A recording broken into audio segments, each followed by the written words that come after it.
Hello, good Hello guys, good afternoon. afternoon.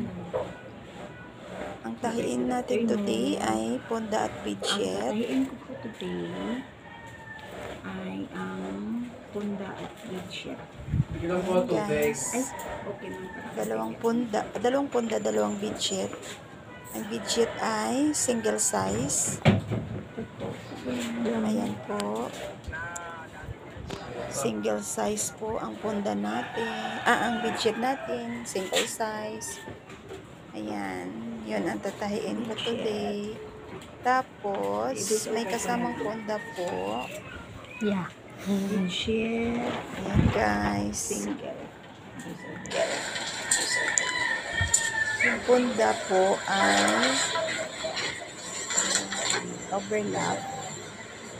Overlap lang siya. Yun ang gusto ng customer. Overlap lang daw. Basta sa sticker. Ayan po. Sa. Ayan Sa. guys, ang tayo today. Baya. Bye na.